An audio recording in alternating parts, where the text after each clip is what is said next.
Now look, I know that the main event of WrestleMania might seem locked in, confirmed as the biggest rematch of the modern era, Roman Reigns versus Cody Rhodes. But when you have a star like The Rock at your disposal, it's a good chance they're gonna use him. But hey, old Sonny Jim, how would ye insert The Rock into this situation? I'm glad you asked. And here's how the WWE should book Roman Reigns versus The Rock versus Cody Rhodes at WrestleMania 40. Now, The Rock is back, and he cares about one thing and one thing only, and that's family. We start off where we're at the time of filming, post-WrestleMania press conference, and post-Raw. Not much changed since the press conference, except they seem to be teasing the tag match. In this ideal situation, this tag match is not happening. I get it's probably going to, but no, we're scrapping it. It's not happening. I'm Triple H now. I make the rules. The Rock has just turned heel and allied himself with Roman Reigns to perhaps form one of the most powerful factions we've ever seen. Look, Triple H and Stone Cold, y'all did your thing, but you weren't on the board, were ya? Now this coming SmackDown, we're looking for a lot of answers. And we start with Cody Rhodes, mirroring the press conference where he came out last, explaining that he sought counsel from a man he believed to be his friend, that man being The Rock. But upon pondering The Rock's words, he couldn't help but feel that something wasn't quite right. The ascension to the board of directors,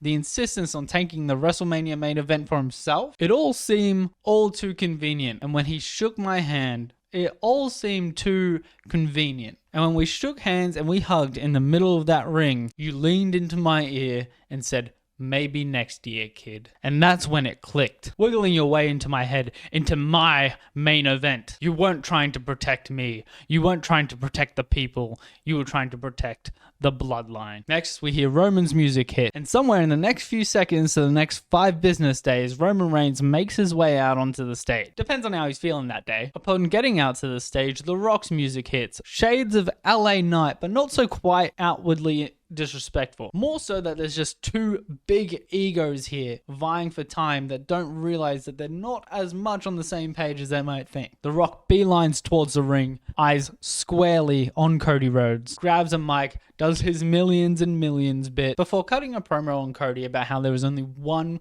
royal family in this industry. Only one family who's produced true superstars. Time and time again. Only one family who's main evented WrestleMania in every era. Multiple world champions. Bona fide main eventers from the day they're born. And that WWE championship belongs in the bloodline. At this point, Rock is sincere. He's happy with anyone in his family holding that championship. As long as it's in its rightful place, he doesn't care. Roman, he sees it a little differently. The Rock again makes it a point that Cody doesn't deserve his WrestleMania spot, but instead challenges Cody to a match at Elimination Chamber to prove that there's no way he could ever beat Roman. He can't even beat The Rock. Now, with his WrestleMania spot and his pride on the line, Cody has quite literally taken a slap in the face. Like, it's not even a figure of speech. He literally just got slapped in the face. So he jumps at the opportunity to prove himself against one of the biggest stars in the world, and certainly the biggest star to ever come out of this industry. Fast forward to the match at Elimination Chamber.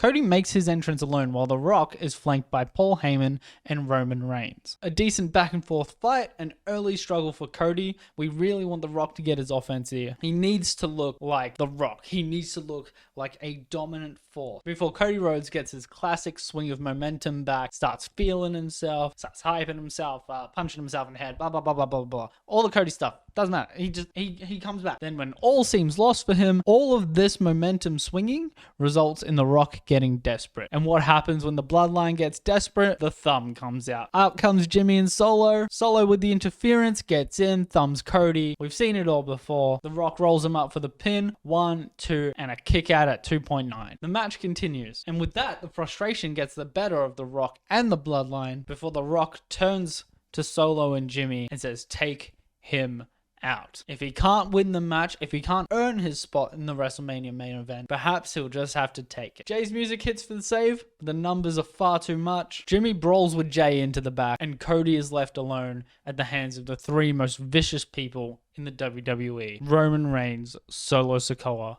and The Rock. Cody endures a brutal beatdown before, of all people, the game Triple H's music hits, and he heads down with a comical amount of security, who do secure everyone except for The Rock, acknowledging his power in the company and that ongoing power struggle between Triple H and The Rock, that the security guards feel uncomfortable putting their hands on him, being that their jobs would be on the line. We get a close-up shot of Roman Reigns being held by security, looking at The Rock, confused, realizing that he's trifling with powers that he cannot control, setting up a stare down between The Rock and Triple H, growing that tension between them for an eventual power struggle later down the line. Maybe towards WrestleMania, maybe towards Survivor Series. Cody Rhodes is now kayfabe out of action due to the injuries he sustained during the beatdown, bringing into question whether he'll be able to compete at the WrestleMania main event. For the next 3 weeks, Paul Heyman does the grunt work of this feud, bragging about how they took out Cody Rhodes and how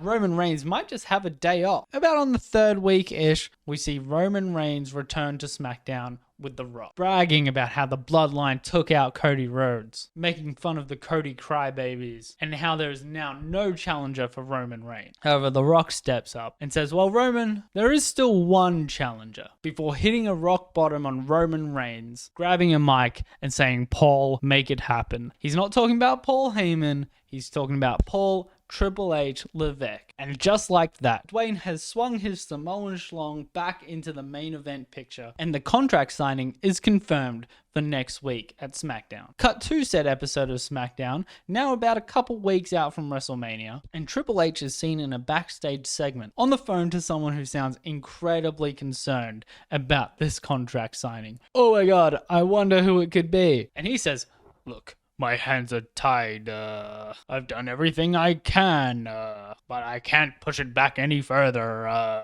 I'm sorry, and he hangs up. Fast forward to the contract signing. Both men in the ring are getting heated. Back and forth promo battle. Now Roman signs the contract, and before The Rock gets a chance to sign the contract, Cody Rhodes' music hits, and the place becomes unglued. Back from injury, he rushes the ring, attacks The Rock. Now as Roman quickly exits the ring, Cody Rhodes picks up the contract and signs it himself. But always being a man of great pride, he looks at The Rock on the floor, the man who called for him to be taken out, and he sets the contract in front of him, grabs his hand, and forcibly signs the contract, officially making the WrestleMania main event a triple threat match. By the way, The Rock did take a crossroads here. I forgot to mention that. It's small detail, but I mean, people will lose their mind seeing that, so just saying. Now you might ask, why has he done that? 1, because he's a prideful white meat babyface, and that's what they do.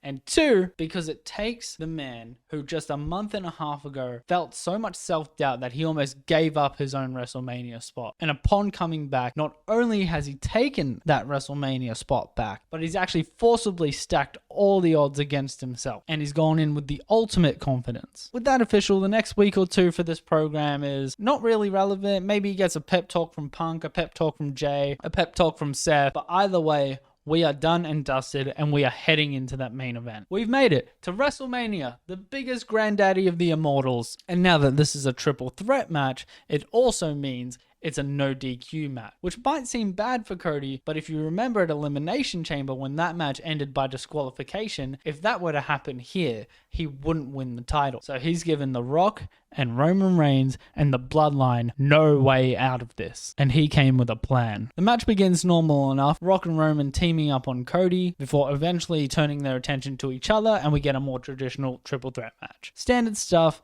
you always see it. Triple H and Shawn Michaels did it 1,000 times. It's basically what's happening here. Nothing too crazy. Couple of big spots here and there before the time comes for the Samoan thumb. Out comes Solo, with Cody swiftly countering Solo Sikoa into a crossroads. He is now a non-factor. He doesn't get his chance. He doesn't hit his thumb. He's just done. Could be a crossroads, could be a table spot. Maybe you don't want to hit a crossroads so early in the match. I get it, that's fine. Maybe put him through a table. Either way, he is out. Cody Rhodes came prepared, and this is his way of showing it. And Jimmy has once again been fended off by Jay. And not long after that, The Rock, after seeming to have it won, hitting a rock bottom straight to Cody Rhodes, is pulled out of the ring by Triple H and pedigreed on the floor. Now look, I know Triple H can't work a match. I know he can't do a whole feud. I get that. But the man can probably hit a pedigree, right? Surely the man can hit one pedigree. If I'm asking too much, then okay, I get it. That's fine. But this is my world. I make the rules now. So in my world, Triple H hits the damn pedigree. And this comes after months of his authority being undermined by The Rock and the Bloodline, leaving Cody to set up Roman for the triple crossroads that he couldn't quite get last year, and finally win the world title that he spent his whole life changing, that his family spent their whole lives chasing. Yes, I know, this finish is overbooked, but it deserves to be overbooked. You would not call Avengers Endgame overbooked. This is their Avengers Endgame. 2 years of build for the Cody story. 4 years for the Bloodline story. Cody's entire life. His dad's entire life. Dustin Rhodes' entire life. All going into this. Jimmy and Jay falling apart. Triple H's authority being disrespected. And every other part of their rivalry. And if you go back and watch their matches, it's a damn heated one. This match is history made. This match is their Avengers moment. It is their Portals moment. It's a true long build that deserves every bit of overbooked chaos it gets. Thanks for watching, and I'll catch you in the next one. Peace.